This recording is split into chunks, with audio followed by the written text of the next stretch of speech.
Hello friends, welcome back to my channel. मैंने कुछ दिनों पहले अपनी career journey related video upload किया था, जहां मैंने मेंशन किया था ऑल इंटरव्यूज़ एंड मुझे क्या क्या ऑफ़र्स मिले थे।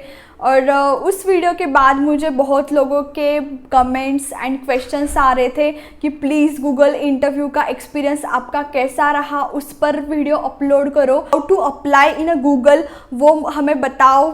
ऐसे बहुत सारे क्वेश्चंस के लिए स्पेसिफिकली मैंने आज का वीडियो बनाया है, जिसमें हम गूगल में अप्लाई से लेके सारी इंटरव्यू प्रोसेस कैसी होती है वो सब डिस्कस करेंगे। सो या let's start for today's video.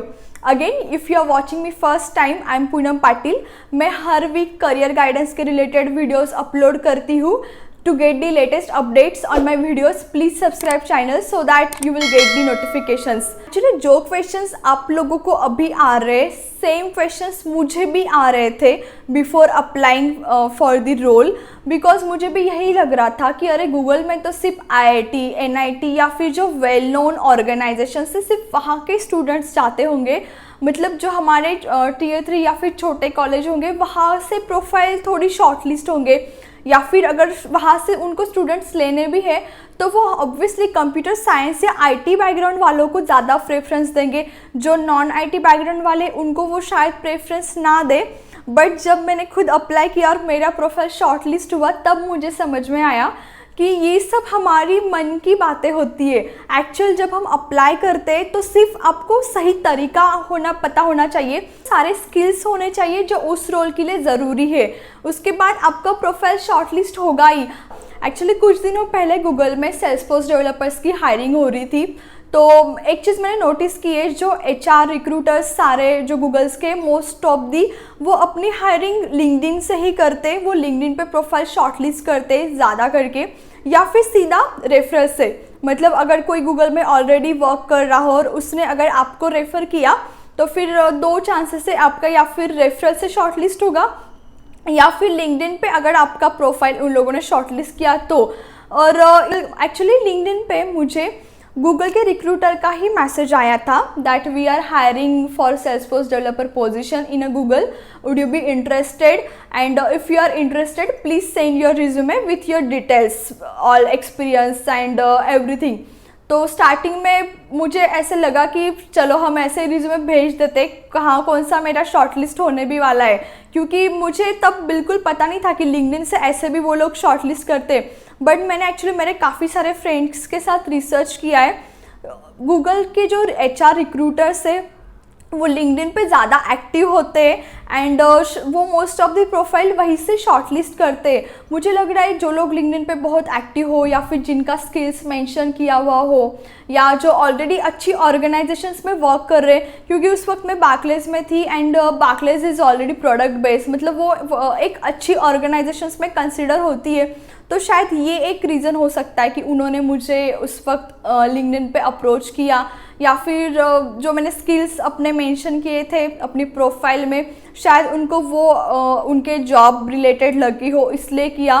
But मेरे साथ साथ मेरे काफ़ी सारे दोस्तों को भी उस वक्त लिंक्डइन पे मैसेज आए थे गूगल रिक्रूटर्स के, एंड जिन दोस्तों को नहीं आया था एक्चुअली उनको हमने उस HR का email ID दे दिया जिन्होंने हमें रीच आउट किया था। और उन लोगों ने जब उस HR को खुद से कनेक्ट किया that I have heard you are hiring for Salesforce developer role in a Google, could you please go through my resume and all, मतलब अच्छे से उनको एक मेल सेंड किया, तो उन लोगों का भी प्रोफाइल शॉर्टलिस्ट हुआ था। मतलब अगर आपको गूगल में अप्लाई करना है, 2 तरीका है, या तो लिंक्डइन पे आपको वो खुद से अप्रोच करे तो ठीक है, वरना आप खुद ही अप्रोच करो, क्योंकि गूगल के जो रिक्रूटर्स है दे आर बेस्ट। मतलब जो बाकी ऑर्गेनाइजेशंस के HR क्या करते हैं, हम लोग वहाँ पे इंटरव्यू दे देते, उसके बाद भी वो लोग हमें अपडेट नहीं करते कि हम सिलेक्ट हुए या रिजेक्ट हुए। लेकिन जो गूगल के रिक्रूटर्स हैं वो like they are most kind, helpful. वो लोग हमें मतलब रिप्लाई भी करते हैं। अगर आपका प्रोफाइल शॉर्टलिस्ट होता है तो वो आपको पूरा अच्छे से प्रोसीजर भी एक्सप्लेन करते हैं। अगर आप रिजेक्ट भी हो गए तो आप रिजेक्ट क्यों हुए वो अच्छे से आपको डिटेल फीडबैक दे के एक्सप्लेन करते हैं। गूगल में 5 राउंड्स होते हैं, जो स्टार्टिंग के 2 राउंड्स थे वो प्योर कोडिंग राउंड थे, जहाँ पे हमें हमारा स्क्रीन शेयर करके उन्हें पूरा एक्सप्लेन करना था कोड बना के। एंड फिर 3rd राउंड इंटीग्रेशन राउंड था, जहाँ पे 2 सिस्टम्स रिलेटेड क्वेश्चंस होंगे। देन 4th डिज़ाइनर राउंड था, जहाँ पे पूरा एप्लीकेशन का अगर आपको स्क्रैच से बनाना हो तो क्या करना पड़ेगा वो एक्सप्लेन, उसके रिलेटेड क्वेश्चंस होंगे। 4th गूगलीनेस, जहाँ पे आपका बिहेवियरल चेक होगा, like how you are as a person, आपके सारे जस्ट पर्सनालिटी चेक आप बोल सकते हो। ये सारी चीज़ें मुझे रिक्रूटर ने एक्सप्लेन की। हर एक इंटरव्यू राउंड में मुझे किस चीज़ पे फोकस करना चाहिए वो सब अच्छे से उन्होंने एक्सप्लेन किया। एंड उसके बाद वो लोग हमें 2 वीक्स का टाइम देते, मतलब मिनिमम 2 वीक, उसके अलावा आप मैक्सिमम कितना भी टाइम ले सकते हो, क्योंकि गूगल में ऐसा नहीं है ना कि उन्होंने आपको आज मेल किया that your profile is shortlisted और कल आप इंटरव्यू के लिए चले जाओ, because it's the like big organisation. उनको भी पता है कि कैंडिडेट को प्रिपरेशन के लिए थोड़ा टाइम लगेगा, इसलिए गूगल का स्टैंडर्ड पॉलिसी है कि अगर आपका प्रोफाइल शॉर्टलिस्ट होता है तो मिनिमम 2 वीक्स का टाइम वो आपको देंगे। मैक्सिमम वो आपके ऊपर है, मतलब आप खुद अपना स्लॉट वहाँ पे बुक कर सकते हो, उन्हें खुद आप अपना टाइम बता सकते हो, एज़ पर दैट वो आपका इंटरव्यू स्केड्यूल करेंगे। एंड मैंने भी सेम फिर 2 वीक का टाइम लिया प्रिपरेशंस के लिए, क्योंकि पहले 2 राउंड कोडिंग के थे, तो मैंने पूरा अपना कोडिंग रिलेटेड जो नॉलेज था कोड करके वो सब प्रिपेयर होने के बाद 2 वीक्स के बाद का स्लॉट बुक किया। एंड मेरा जो फर्स्ट राउंड था it was purely on Salesforce development. जो मैं सेल्सफोर्स में कोडिंग करती हूँ वही मुझे उन्होंने एक प्रॉब्लम स्टेटमेंट दिया था जिसमें मुझे पूरा सेल्सफोर्स रिलेटेड कोडिंग करना था। तो फर्स्ट राउंड में तो मैं पास हो गई। फिर उसके बाद जो सेकेंड राउंड था कुछ दिनों के बाद, मतलब वो हर राउंड के लिए गैप देते, इट ऑन यू कि आप कैसे स्लॉट बुक कर रहे हो। सेकंड, बट मुझे नहीं पता था कि सेकेंड राउंड में वो लोग डेटा स्ट्रक्चर रिलेटेड पूछते, क्योंकि मुझे लगा था कि फर्स्ट राउंड में अगर सेल्सफोर्स रिलेटेड कोडिंग पूछा तो शायद सेकेंड राउंड में भी वही पूछेंगे, जबकि मुझे एक्चुअली रिक्रूटर ने ये चीज़ बोली थी कि जो हमारा कोडिंग राउंड है वो डेटा स्ट्रक्चर रिलेटेड होगा, जहाँ पे आपको tree array related problem statement हो गए। बट फिर भी आई मेड मिस्टेक, मैंने उनकी बात नहीं सुनी बिकॉज मैं ओवर कॉन्फिडेंट हो गई थी कि फर्स्ट राउंड में मुझे सेल्सफोर्स रिलेटेड क्वेश्चंस थे, तो शायद मुझे सेकेंड राउंड में भी उसी के रिलेटेड क्वेश्चंस पूछे जाएंगे। बट सेकेंड राउंड में उन्होंने मुझे डेटा स्ट्रक्चर रिलेटेड क्वेश्चन पूछा, जहाँ पे कुछ ट्री रिलेटेड प्रॉब्लम स्टेटमेंट थी। एंड ऑब्वियसली मैंने उस चीज़ में प्रिपेयर नहीं किया था, तो वहाँ पे मैंने मतलब कोडिंग किया, बट जो एक स्टैंडर्ड उनका, क्योंकि गूगल का एक फॉर्मेट है, अगर वो आपका प्रोफाइल शॉर्टलिस्ट कर रहे हैं, आपको वो इस इंटरव्यू राउंड में पास कर रहे हैं, तो वहाँ पे उनका कोडिंग स्टैंडर्ड्स भी मेंटेन होना चाहिए। और मैंने जो कोड लिखा था सेकेंड राउंड में it was not up to date, इसलिए फिर उन्होंने सेकेंड राउंड में मुझे कम स्कोर दिया। एंड जो मैंने मिस्टेक्स की थी ये सारी मुझे खुद रिक्रूटर ने कॉल करके बताया दैट जो आपका इंटरव्यू था कोडिंग राउंड का उसमें आपने कोड में ये सारी मिस्टेक्स की थी। उन्होंने खुद पूरा विथ डिटेल 1 डिस्क्रिप्शंस मेंशन किए, which is very good thing.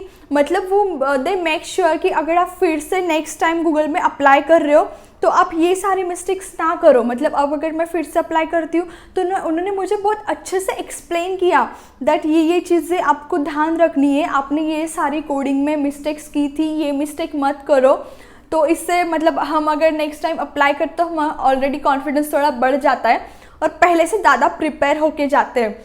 आया होगा गूगल इंटरव्यू राउंड्स के बारे में, क्योंकि जो integrations round, designer round and googliness round होते लास्ट के 3 राउंड, उन्हें क्रैक करने से पहले हमें स्टार्टिंग के 2 कोडिंग राउंड में सिलेक्ट होना ज़रूरी है, उसके बाद ही हम नेक्स्ट राउंड में जाएंगे। तो कोडिंग राउंड में आपको बेसिकली अपना स्क्रीन शेयर करके जो आप कोड कर रहे हो वो आपके इंटरव्यू को पूरा एक्सप्लेन करना होता है विथ डिटेल। अगर आपको प्रॉब्लम स्टेटमेंट मिला भी तो आप ऐसे नहीं कि बस लिखना शुरू हो जाए, आप क्यों ऐसा कोड लिख रहे हो, आप क्या सोच के ये कोड लिख रहे हो, ये सब उन्हें एक्सप्लेन करके फिर हमें कोडिंग स्टार्ट करना होता है। ये बहुत सारी चीज़ें मैंने एक्चुअली इस इंटरव्यू में सीखी एंड आई होप आपको भी ये सारी चीज़ें आपके इंटरव्यू में लाइक हेल्पफुल रहेगी। आप जब गूगल में अप्लाई करोगे तो जो मिस्टेक्स मैंने किए शायद वो आप ना करो, क्योंकि आज का वीडियो बनाने का मेरा मोटो यही था कि अगर आप अप्लाई कर रहे हो तो आपको एटलीस्ट एक थोड़ा आइडिया होना चाहिए कि इंटरव्यूज़ डिफ़िकल्ट नहीं होते। इंटरव्यू का मतलब जो प्रॉब्लम स्टेटमेंट है वो इजी ही होता है, बस प्रैक्टिस एंड परफेक्शन, मतलब ये 2-3 चीज़ें बस हमें ध्यान रखनी है। और अगर आपको अप्लाई करना है गूगल में, या तो आप किसी से रेफरल मांग सकते हो जो ऑलरेडी वहाँ पे जॉब कर रहे हैं, उनको आप रेफरल मांगो। लेकिन रिज्यूमे जो आप बना रहे हो, प्लीज़ मेक श्योर कि आप थोड़ा अच्छा ढंग का रिज्यूमे बना रहे हो, शॉर्ट 1-2 पेजेस का, क्योंकि मैंने भी बहुत सारा रिसर्च करके फिर अपना रिज्यूमे बनाया था, क्योंकि गूगल में बहुत लोग अप्लाई करते हैं, सबका रिज्यूमे शॉर्टलिस्ट नहीं होता। तो जो हम हमारा रिज्यूमे भेज रहे हैं वो भी हमारा एक प्रॉपर यूनिक होना चाहिए। मैं बहुत जल्द एक्चुअली मेरे रिज्यूमे के बारे में भी मैं एक वीडियो बनाऊंगी। सो हम बहुत जल्द मिलेंगे एक न्यू वीडियो के साथ। तब तक के लिए आप प्लीज़ आज का वीडियो लाइक करना मत भूलना, सो दैट ये सारी इन्फॉर्मेशंस और भी लोगों को जाने में हेल्प होगी। So please don't forget to like the video and thank you.